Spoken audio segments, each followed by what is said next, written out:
Previously on Kentucky Case Files.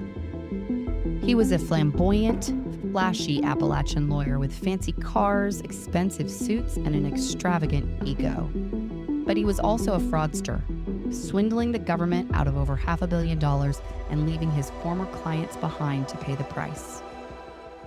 Welcome to Kentucky Case Files, a true crime podcast that explores the dark, complex, and often haunting crimes of the Bluegrass State. I'm Emily Steele. And I'm Marcus Roland, and this is part 2 of the Eric Conn case, The Fraud Factory. So, how did Conn win nearly every case he touched?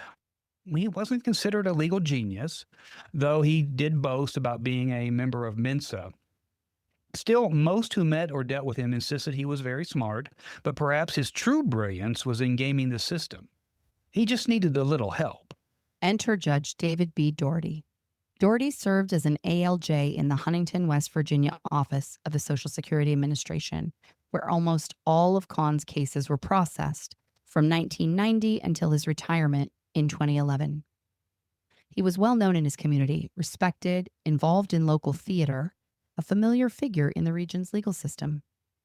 But behind the scenes, he had a deal with Conn. For around $8,000 a month, Daugherty reassigned Conn's cases to himself and granted fully favorable decisions. In total, he pocketed more than $609,000 in cash from Conn for deciding roughly 3,149 cases. Coworkers first noticed Daugherty as a star judge, one of the most productive in the country. While most ALJs heard 6 to 7 cases a day, Daugherty cranked through 20 or more. He cut hearings from a typical length of an hour to a quick 10 to 15 minutes. Almost half of his docket consisted of Conn's clients. Almost all won benefits. Daugherty wasn't the only administrative law judge whose conduct would raise concerns. Judge Charlie Paul Andrus also drew attention, though under different circumstances. Daugherty, during later court testimony, accused Andrus of having inappropriate social ties with Eric Conn, claiming Andrus once invited Conn to dinner in a way that could call his judicial neutrality into question. Andrus rejected that characterization, insisting the dinner was only to discuss scheduling and noting that he had declined Conn's invitations for international travel. Following the incident, Andrus says he cut off personal contact with Conn. Conn, meanwhile, sought other ways to work the system. One tactic was his use of pre-hearing conferences with another Huntington SSA judge, William Gitlow, informal meetings that are generally discouraged because of the risk of bias. In those sessions, Gitlow often hinted at how he might rule, giving Conn the opportunity to pull claims that looked like they would be denied. He would then presumably refile them so that Daugherty would assign them to himself. The result was that from 2005 to 2011, almost a third of Conn's cases before Gitlow were withdrawn before a ruling, leaving only the strongest claims for approval. Gitlow's relationship with Conn was complicated. He openly expressed respect for Conn's legal skills, enjoyed discussing Social Security law with him, and even recommended him for an administrative law judge's roundtable. He described handling Conn's cases as a pleasure, revealing a subtle favoritism that might have contributed to Conn's unusually high win rate. Both Gitlow and Andrus admitted to receiving gifts from Conn. Gitlow allowed Conn to have custom shirts made through Conn's tailor in Thailand, even sending his measurements abroad. Although Gitlow claimed the shirts did not fit and said he returned them, he never reimbursed Conn, estimating the cost at about $20 each. Records also show that in October of 2010, Conn declared hundreds of dollars worth of men's clothing on his return to the U.S., which former staff said was intended for Gitlow. While aspects of Gitlow and Conn's dealings were inappropriate, there was no evidence that Gitlow in any way participated in the overt scheme between Daugherty and Conn. Conn also tried to ingratiate himself with Andrus, offering international trips to Brazil and Russia. In a signed statement, Andrus acknowledged accepting a package of DVDs from Conn, likely pirated videos from Thailand, which he said he later destroyed. I really feel like these two judges honestly missed out on the gravy train. Some ill-fitting men's clothing and some pirated DVDs really pales in comparison to raking in hundreds of thousands of dollars in bribes. Like, I think they could have done better for themselves, quite honestly. Conn didn't just have judges in his corner, he had doctors too, and lots of them. For a disability claim to move forward, a claimant's medical records articulating their injury or illness and ostensibly their disability must be submitted. Typically, a judge would need to review reams of records. Conn did something unusual for Social Security attorneys. He tried to streamline the process, more likely game the system, by hiring doctors to essentially compile all of the quote medical evidence into one record that was, of course, weighted toward a claim of full disability. That left the judge with a single record to review instead of mountains of paperwork. The scheme required Conn to recruit physicians that he could control, a group that he called his poor doctors. He boasted to staff that he recruited doctors with disciplinary problems or suspended licenses, easy to manipulate, cheap to pay. There was a psychologist who signed off on claims without ever meeting patients, a doctor who kept using the same recycled forms for interpreting fake x-rays, and several physicians who made small fortunes turning out cookie-cutter reports. Conn even set up a medical suite inside his office where clients would see doctors for sham evaluations and walk out with proof of disability. One doctor pocketed nearly $1 million from Conn's scheme. Another raked in more than $600,000. Even the cheap ones were paid hundreds of dollars a pop. And all of it went towards building medical files that looked airtight on paper, whether the patients were actually disabled or not. A psychologist, Dr. Alfred Adkins, earned nearly $200,000 before his conviction. He was eventually sentenced to 25 years in prison for his contributions to the fraud. Who knew what was going on and when? And why didn't anyone overseeing the judges and the attorneys, for that matter, step in and stop all of this?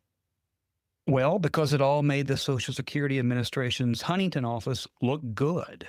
They were churning through cases, which is one of their measures for success in a system plagued by unprocessed cases. Daugherty's incredible productivity reduced backlogs. The office's statistics outpaced others nationwide. Judges, managers, they were all rewarded with promotions, bonuses, and commendations. It was a fraud carried out in plain sight, and no one wanted to rock the boat. But not everyone looked away.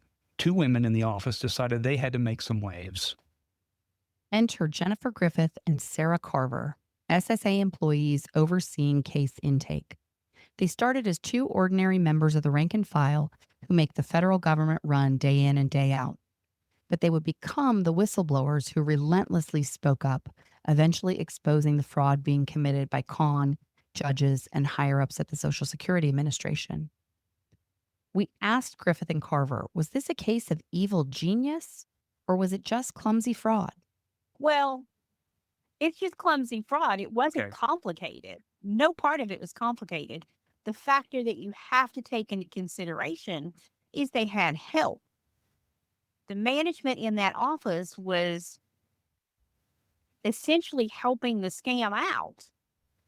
Yeah, he Because couldn't have done it without a path being laid for him. What would have been management's motivation for allowing this to continue? There was a lot of Well- motivation. It's all about the numbers. We were told, as an example, we currently have 500. We have to have X amount of cases by the end of the month. And they wanted to move those cases. And then it was drilled in our head out of, I don't know if there were, say if there's 160 hearing offices across the United States. We were always told what our ranking was. So Huntington office, we were always first, second, or third. I mean, that's a lot of hearing offices. And so management they were awarded, they got awards and monetary bonuses, from And headquarters promotions and training opportunities, travel opportunities based on the production that our office done. So if you have Judge Daugherty who does the job of 3 judges, you're going to turn to him when you are short of cases or you need your numbers. And you all were interfering That's with the that best. directly. Absolutely. Oh, yeah. But Griffith and Carver had been spotting problems for years. Working with Judge Daugherty every day, they saw right away that Eric Conn's cases weren't treated like anyone else's.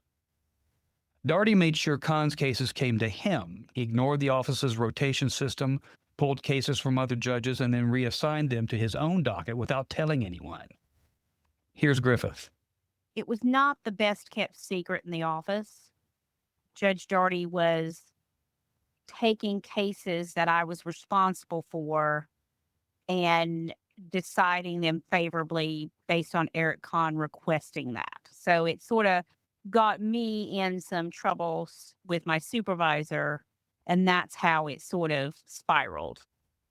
In the hearing office, when you receive a case, and my job at that time was to receive in that case and fill out a number of screens worth of information before I assigned it to a judge. But Judge Daugherty took possession of it digitally, and then it would cause me to not know that it was there and not fill out information appropriately, which got me in trouble. As she came in the crosshairs from the higher ups, she sought help from Sarah Carver, her friend and union representative. Sarah became looped in because I was just getting disciplinary action after disciplinary action. And at that time, we really didn't quite understand what he was doing specifically or the extent of it, but we had to figure it out on our own. When Jennifer and I first started, within the first year, we noticed the amount of Eric Conn decisions and the amount of cases that he had in general. That was like 60% of our caseload was Eric Conn cases. And it was early on that we recognized the favoritism of management toward his office. They handled his cases differently. His employees often would like come to our office all the way from, his office in was it Stanville, and they would call and kind of like they were in charge of these cases, demanding what we would do and what we would give them. Yeah, right. And basically telling us how to handle these cases. So that was the first sign. And then you would see a lot of Judge Daugherty favorable decisions. You were experiencing this as soon as you came in, right? Right. And the best example of, okay, something's going on here is normally a judge, when they would do the Peaburg hearing week, they would have about 6 or 7 cases a day. When you scheduled for Judge Daugherty, you scheduled up to 20 cases a day, 15 minutes apart.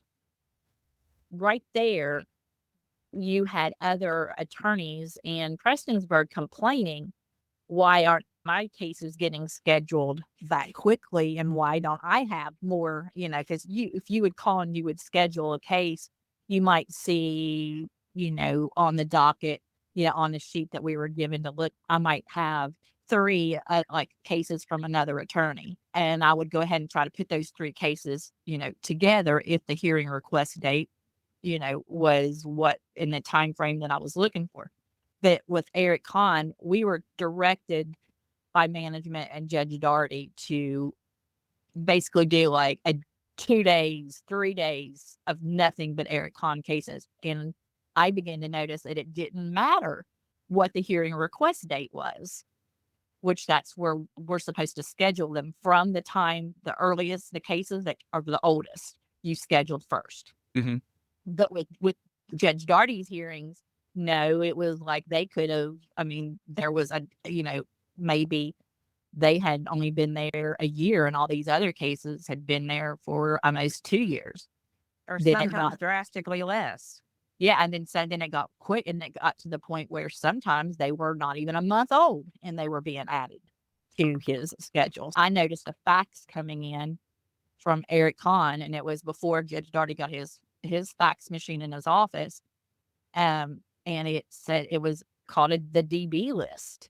It was a list of cases that he was sending directly to Judge Daugherty, and Judge Daugherty would come down and be waiting in the reception area would be waiting to get this fax, which I thought was kind of odd. So at one point I copied that and I started looking these up, and all those cases would be like within the end of the week would be favorable decisions. Investigators later found that Daugherty eventually quit holding hearings altogether for Conn's clients. Instead, he issued decisions, quote, on the record, and they were always favorable. Griffith and Carver spoke up about what they were noticing. It always seemed to fall on deaf ears, so they spoke up some more, to no avail. That was, at least part of it, if you recall, because the Huntington office was being rewarded for cranking through the cases. So Griffith and Carver raised alarms with Huntington's chief judge, Charlie Paul Andrus. Remember him from earlier in the story. He was in on it to some degree. So of course, nothing happened. Andrus himself would later plead guilty and serve time for his role in the scheme. We'll talk more about Andrus later. Back in Stanville, about 85 miles south of Huntington, people in Conn's office were also uneasy, but they continued to follow Conn's orders. They never spoke Daugherty's name, just called him DB. By 2006, Conn and Daugherty openly ran the DB list, a monthly roster of Conn's clients who were guaranteed for approval. Daugherty would call Conn's office personally, hand over the names on the DB list, and say whether they needed more mental or physical documentation. Within days, Conn scheduled them with doctors he kept on the payroll. So you would wait a year only to get denied. And if you had a serious disability claim, you would then go through an appeal process. And so it could be much longer before you could even hope to see benefits working through the system in sort of a not Eric Conn fashion. Yeah, that's correct. Conn's employees said word spread quickly, and new clients showed up asking how they could make sure their cases landed on Judge Daugherty's accelerated docket. Griffith couldn't take any more. Under tremendous stress and threat of retaliation, she voluntarily resigned from her job at the SSA in 2007. But she didn't stop trying to sound the alarm. In May 2011, the dam began to break as news of the scheme broke. Tipped off by insiders of the Social Security Administration, including Griffith and Carver, the Wall Street Journal published a story revealing the details of Daugherty and Conn's relationship. The headline? Disability Claim Judge Has Trouble Saying No. It reported that Daugherty was granting far and away more approvals than most judges and that he was adjudicating an outsized number of cases from one attorney, Eric C. Conn. Finally, in the wake of the story, it seemed that the Social Security Administration was going to take action. Officials requested an investigation by the agency's Inspector General, reinstated strict rotation of cases, and tried to clean up the Huntington office. But that didn't mean rooting out the fraud. It seems to have meant clamping down on the whistleblowers and covering up the evidence. After all, according to emails from Andrus to management at the Huntington office, everything was okay. It was status quo. Here are Carver and Griffith. Basically, don't stop what you're doing. We have Sarah and Jennifer under control. We know that We actually have an email where it says, Jennifer, we've taken care of, Sarah, we're working on. Yeah. Which is something Judge Andrus had sent out. And I mean, and then after the Wall Street Journal article came out, then even headquarters, we're talking the commissioner's office, sent other people from other offices in to clean up our office, not clean up management, but clean up and the office. And there's emails that basically said by then Jennifer was gone, that said that we now realize who the problem is. The problem is Miss Carver. Do not answer any questions. Do not do this. Do not do this. I mean, it was their subject of their conference calls at the time were How to deal with Sarah Carver. Some years after this all started, we were given a hefty chunk of evidence that we turned over to the Senate subcommittee. That all the things that we thought we knew were we knew it was bad, but we didn't know how bad. We just didn't know it was that bad. But they went as far as to delete the hard drive from the office. entire thing. And if it said Eric Conn on it, any email or anything that said the word Conn on it was deleted. And they tried to delete anything with our names or any emails from us, so much so that in the course of litigation, when they were during discovery, when emails were produced by the agency, they did not include any of our emails. The only saving grace we had was that we had put a read receipt, delivery receipt, and printed those emails. Mhm. And there's thousands of them. And had we not done that, we wouldn't have had any evidence. But yeah, They now bought a it's- single it bought- person. Yeah, they bought shredders. And they went further. Evidence later revealed that Conn and Andrus plotted to discredit Carver. According to employees and even Andrus's own recorded admissions, the two arranged surveillance of Carver while she worked from home, trying to catch her breaking telework rules. When that failed, they fabricated evidence and sent it to her bosses. Here again are Griffith and Carver. My supervisor at the time I started at SSA was Greg Hall.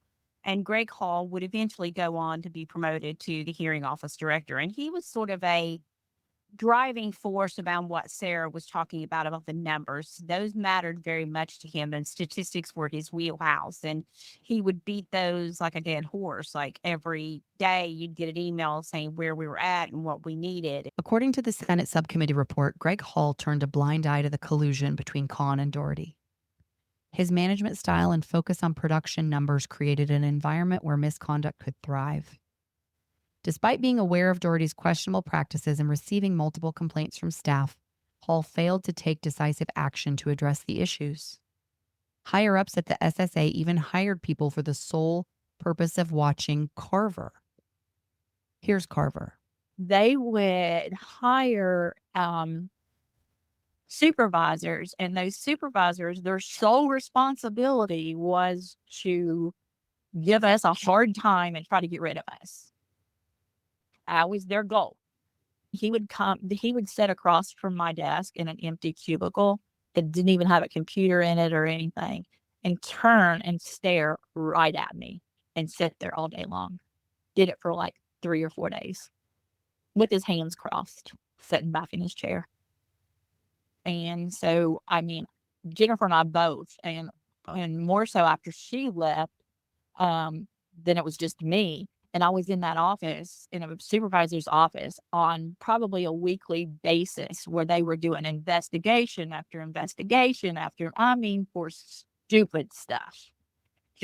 I think they were trying to wear me out, but they knew that they couldn't get me on job performance. So they were hoping that if they could get me on a bunch of little stuff, that it would be enough to suspend me. By the end of 2011, Daugherty was placed on leave and soon retired. In 2017, he pleaded guilty to 2 counts of receiving illegal payments and was sentenced to 4 years in prison. He died in 2019 while in custody at the Federal Medical Center Prison Hospital in Lexington, Kentucky. Andrus lost his title as chief judge, but was allowed to stay in the Huntington office until 2013, when SSA removed him altogether. In 2016, he pleaded guilty to 1 count of conspiracy to retaliate against an informant. He received a term of 6 months in federal prison and a $20,000 fine. He was released in 2018, according to prison records. All the while people were getting wind of Conn's exploits, he kept right on practicing law, and he even opened a new office in California. And the Kentucky Bar Association strolled along as if nothing was amiss. By late 2011, Griffith and Carver decided they couldn't let it go on. The 2 women filed a whistleblower lawsuit under the Federal False Claims Act, accusing Conn and his allies of defrauding the government out of hundreds of millions of dollars. But because of arcane legal reasons, the lawsuit essentially sat inactive. Meanwhile, the Wall Street Journal story had drawn Washington's attention, leading to Griffith and Carver's most public moment. In October 2013, they testified before the U.S. Senate Committee on Homeland Security and Governmental Affairs. It was emotional and it was damning. They told senators how Conn operated in plain sight, how Daugherty funneled him cases, and how their warnings were brushed aside. Their testimony put a national spotlight on what had once been a hidden scandal. But Conn, who had yet to be charged with any crime, pleaded the fifth for the Senate subcommittee. Conn's fraud was eventually out in the open. The Wall Street Journal had dragged the Huntington office into the spotlight. Judges would fall and whistleblowers had been heard, and yet Conn was still practicing law, still making money, still untouchable. Or so he thought. Next time, federal investigators close in, Eric C. Conn's empire begins to collapse, and he goes on the run.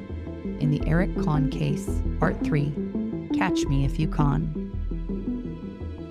Sourcing for this podcast came from our independent reporting, the Lexington Herald Leader, the Courier Journal, the Wall Street Journal, the Associated Press, westvirginianews.blogspot.com, the Kentucky Law Journal, NPR, the documentary and podcast The Big Con, U.S. Senate and OIG reports, 60 Minutes, WHAS, WLEX, and Mountaintop News.